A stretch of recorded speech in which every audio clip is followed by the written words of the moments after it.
Next question is about school safety. Given the horrific school shooting that recently occurred in Florida, what steps would you take to further secure our 205 schools? And for this question, we're going to start again with Nima.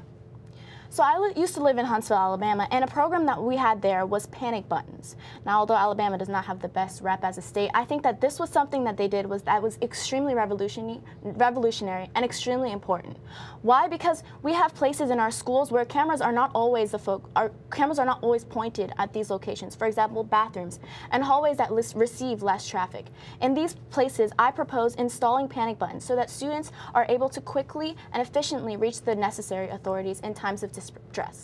And Ananya, your thoughts? It is on us as a county to ensure that no student ever feels unsafe when they walk into their school building. And relaying this perspective to the Board of Education and our state legislature has never been more important.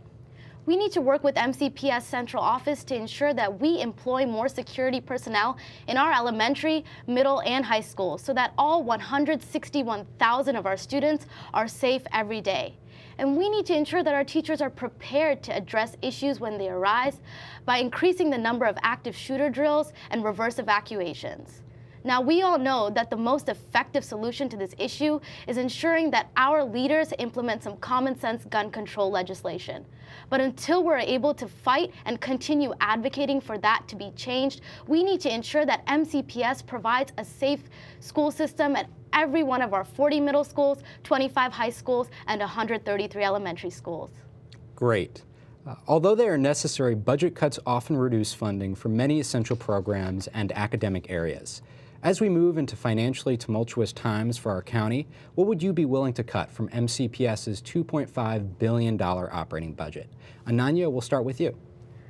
Budgets are always tight, and the resources we have to serve all of our students are always going to be limited. There are some items that need to stay in place every year to ensure that we function as a school system, like initiatives that provide us with equitable opportunities for every student, and initiatives that ensure that our facilities are up to date every year. We should look at our budget line by line and ensure that we prioritize issues that are most prevalent and push issues that are a lower priority to future years. As your former countywide SGA treasurer, I've had experience fighting for the full funding of our budget, both at the Board of Education and the County Council. And next year, I aim to ensure that our students show up and talk about why education must remain our #1 priority in Montgomery County so we build a better future generation. And Nima? $2.5 billion. That's more than some third world countries. I think we cannot constantly look at the budget and say that we don't have enough money, right? Because fortunately, as a county, we're extremely blessed and graced with the amount of funds that we're allocated. I think that instead of constantly looking towards what we should cut on, I think we should look on what we should capsize on. For example, we need to allocate more funds towards bridging the opportunity gap, towards employing bilingual teachers in our ESOL department. I think rather than constantly looking at what we should cut, I think it's very important to instead look at what we need to push to the forefront, because all the numbers are going to fall into some sort of assertion, and I think that what's important is what we push towards the front, and that's just like as Ananya said, that's toward making each student have equal opportunity. Thanks, guys. As SMOB, you will represent nearly 162,000 students across 507 square miles. How do you plan on effectively communicating with all of your constituents to ensure you're truly representing their thoughts and concerns? To answer this question, we're going to start with Nima. So besides being active on social media, I think that something that's very important in communication is that schools are able to talk to one another. Because there's a lot of schools that come up with extremely good and extremely innovative ideas. For example, Clarksburg just recently installed magnet strips on their doors so that teachers can close the door from the inside rather than the outside. That's something schools in the Down County don't necessarily hear from. I propose that we have a forum where students are able to talk to one another so that we can each look at the problems that we see in our schools and hopefully find another solution from other people. Thanks, Nima. Ananya? We deserve a SMOB who can represent the voice of every student at the board table. I know that as a student at Richard Montgomery, I might not necessarily be aware of the problems at Kennedy or Northwest high schools. And that's why next year, I plan to multiply the number of school visits so that I can hear the voices of every student, regardless of whether they're an SGA or not. And I want to increase the number of town halls so that each of you can have the opportunity to talk with our board members and superintendent about the issues you feel are most prevalent in your school system.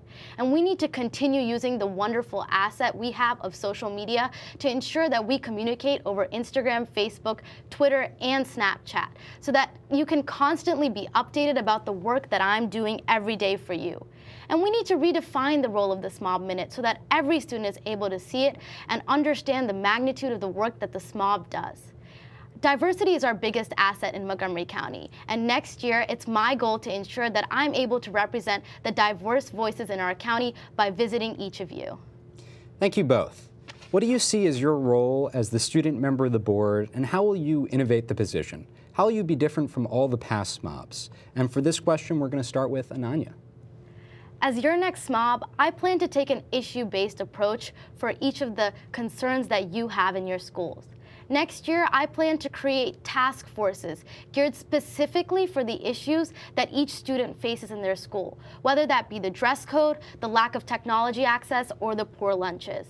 This way, we can create forums for students to advocate about the issues that they're most passionate about, and we can rotate the meetings geographically so that regardless of whether you live in Silver Spring or Germantown, you're able to attend meetings and task force initiatives and voice your concerns. Next year, we need to ensure that we're hearing the voices of every student, and I plan to create this task force system so that no issue goes unheard. Thank you.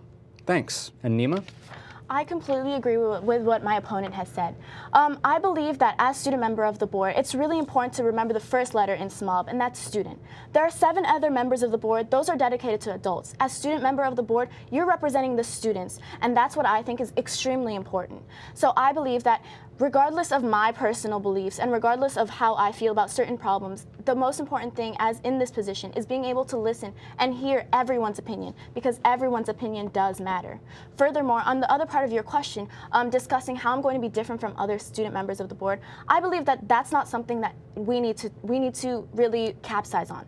Why? Because I feel like each student member of the board, regardless of who they were, where they came from, they all provided our county with positives and negatives. And the only way we can stimulate change is by looking at the positives and growing based on them. We cannot, each time a student member of the board comes in, we can't be starting anew, and that's something that I think is really important, building off of what the past SMOB has done. Thanks, guys. Our next question surrounds mental health. What steps will you take to better support students suffering from depression, anxiety, and other mental health problems? And we're going to start with Nima. So I think something that's very important and relevant in mental health and in discussing mental health is, first of all, destigmatizing it. I think that's important for mental health to be discussed earlier on, for example, in middle schools.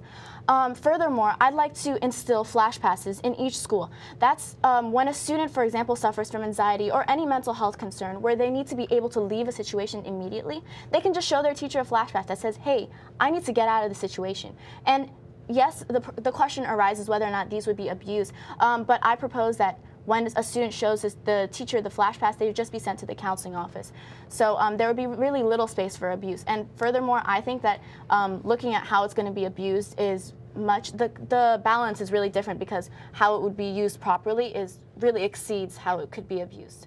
I was in a situation where a student was suffering from a panic attack, and the administrator did the exact opposite of what they should have done. They came closer to the student. That's something that should never be replicated.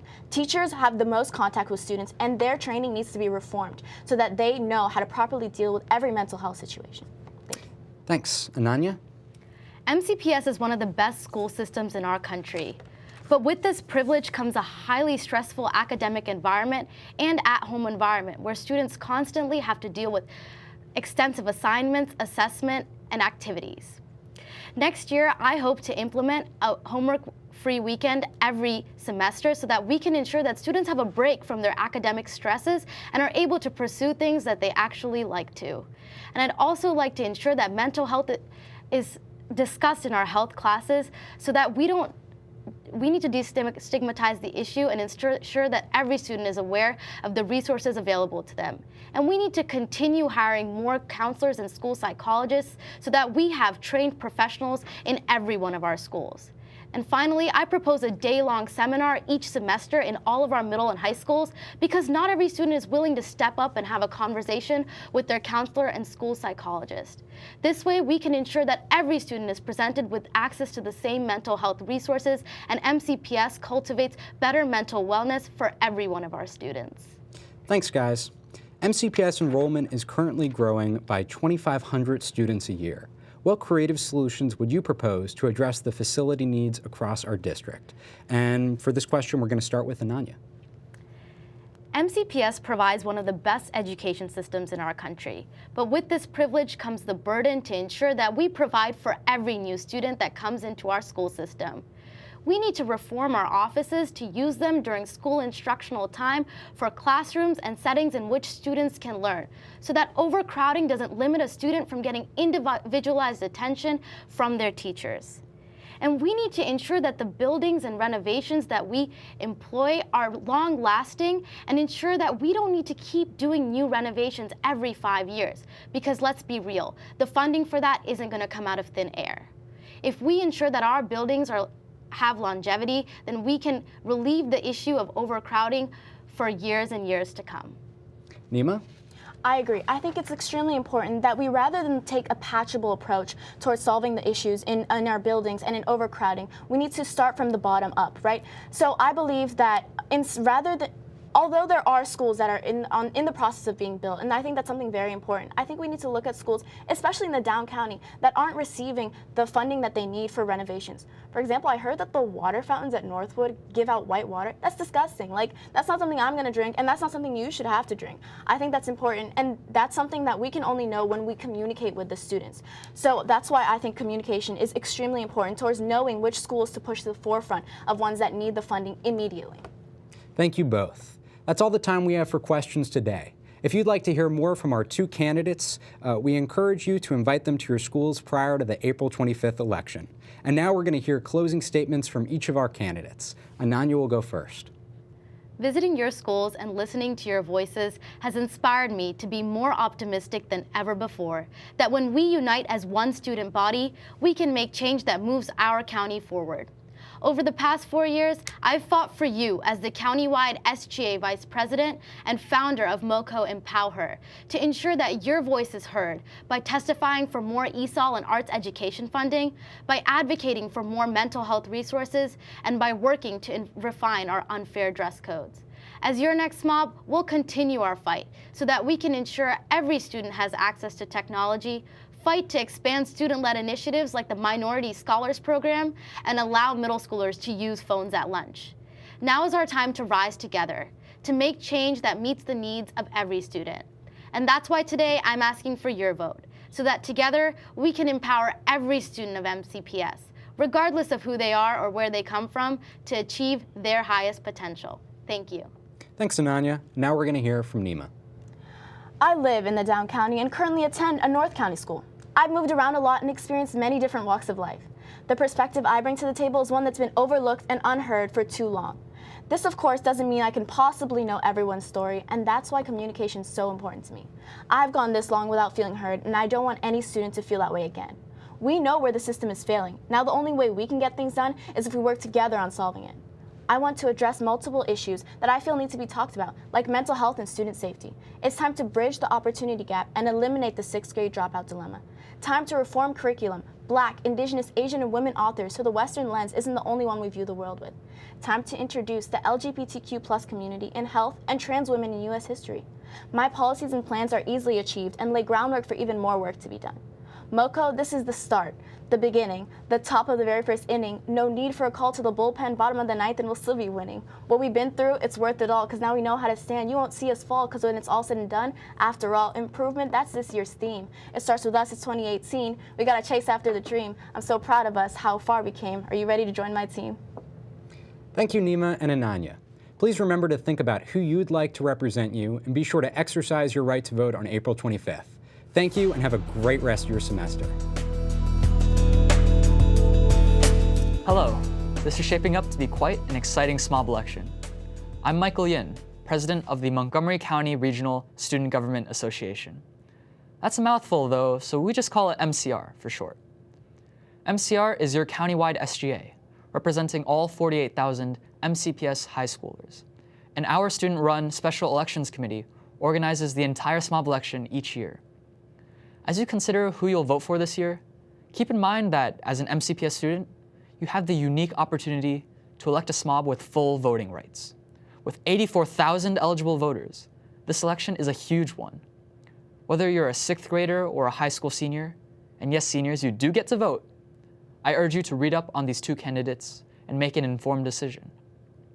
Vote for the person you think will best represent all student voices at the Board of Education table next year. Finally, even if you're not the type of person who'd consider running for SMOB, there's a lot of other ways to stay involved in student leadership. I may be a bit biased, but MCR is an excellent opportunity. Just this year, we've published our first mental health report, which was shared with our county's superintendent and Board of Education. We've testified on behalf of MCPS students in both the county and the state. We've worked with organizations like the Minority Scholars Program and the County PTA to further our impact. And finally, I had the chance to serve as the first student member of the Superintendent's Budget Steering Committee this year, an honor that will be passed on to the next MCR president. If any of this interests you, you can and should get involved. Follow MCR SGA on social media, visit mcrsga.com, or email mcr.sga@gmail.com to get started. There's also a middle school version, MCJC, so feel free to reach out no matter how young you are. Thank you, and I'm excited to see how you guys will vote on April 25th.